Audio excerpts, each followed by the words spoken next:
Hello' everyone, আপোনালোকৰ আগলৈ আজি মই ছাগলী মাংসৰ ৰেচিপি এটা লৈ আহিছোঁ। একেবাৰে থলুৱাভাৱে বনাবলৈ যো-জা কৰিছোঁ। গতিকে বেছি দেৰি নকৰি ৰেচিপিটোৰ মাজলৈ আগবাঢ়োঁ, ব'লকচোন।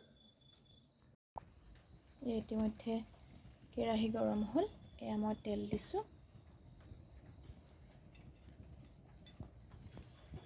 এয়া তেল দি কমপ্লিট হৈ গ'ল। এয়া তেল গৰম হৈছে, এয়া মই তেজপাত 4টা দি দিছোঁ। এয়া তেল গৰম হ'ল, এতিয়া মই পিঁয়াজখিনি দিছোঁ। অকণমান ৰঙচুৱা পৰালৈকে পিঁয়াজখিনি মই ভাজি লওঁ। এই পিঁয়াজখিনি যিহেতুকে ৰঙচুৱা হ'লে, এতিয়া মই এই আদা নহৰু বটাখিনি ইয়াতে দি দিছোঁ। ইয়াতে মই কেঁচা জলকীয়া কেইটামান সৰু সৰুকৈ কাটি দি দিছোঁ। আদা নহৰু পিঁয়াজখিনি ভজা হৈছেই যে, গতিকে মই ইয়াত 2টা বিলাহী কাটি ইয়াতে যোগ কৰি দিছোঁ। বিলাহী যিহেতুকে অকণমান গলিবলৈ আৰম্ভ কৰিছে, তাতে মই এচামুচ হালধি দি দিছোঁ। মাংসখিনি তাত দিম আৰু মই এতিয়া এই মাংসখিনি মই দি দিছোঁ। এয়া মই ধুনীয়াকৈ লৰাই দিছোঁ।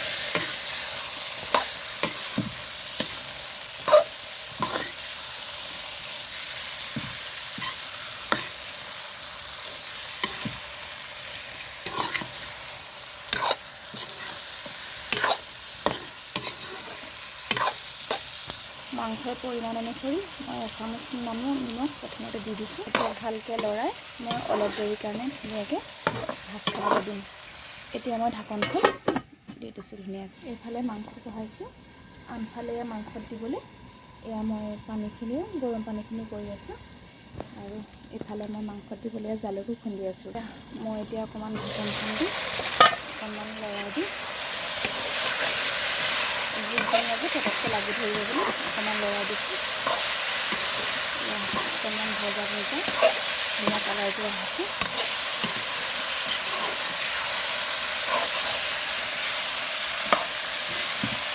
বিলাহীৰ খুব ধুনীয়া কালাৰ এটা আহিছে, ৰং দিয়া। এয়া মই অকণমান জিৰা গুড়ি দি দিছোঁ। এয়া অকণমান মছলাটো অকণমান ধনিয়া গুড়ি দিলোঁ, অকণমান জিৰা গুড়ি দিছোঁ আৰু ৰেড পাউডাৰ অকণমান দি দিছোঁ। এয়া মই জালুক পিচি থৈছিলোঁ, এই জালুকৰ গুড়া অকণমান। ইভাগে মই আলু ফ্ৰাই কৰি লওঁ। আজি মই এনেকৈ অকণমান লৰালৰি বশতঃ আজি মই কেঁচাকৈয়ে দি দিছোঁ আলু।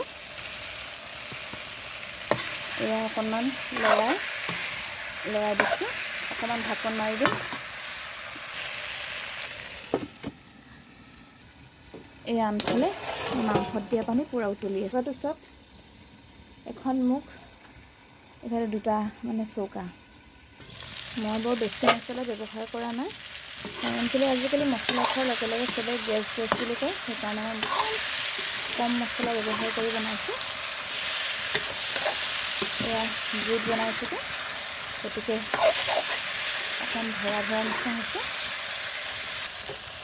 সেইকাৰণে সেই উতলি থকা পানী মই ইয়াতে কালাৰ চাওকচোন, ভাল হৈছেনে বাৰু কালাৰটো?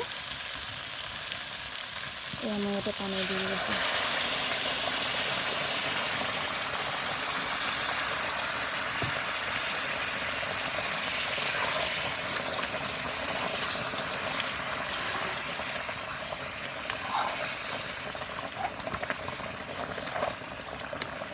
এতিয়া মই ঢাকনখন দি দিছোঁ। মোৰ ইতিমধ্যে এয়া মাংস সিজি হ'লেই, এয়া আলু সিজিলে ধুনীয়াকৈ। বেছি জোল কৰা নাই, অলপ গ্ৰেভি টাইপ কৰিছোঁ।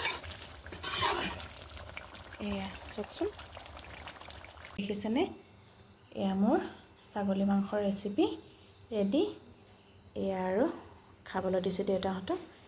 এয়া কচুথুৰি বনাইছিলোঁ, মাটি দাইল বনাইছিলোঁ।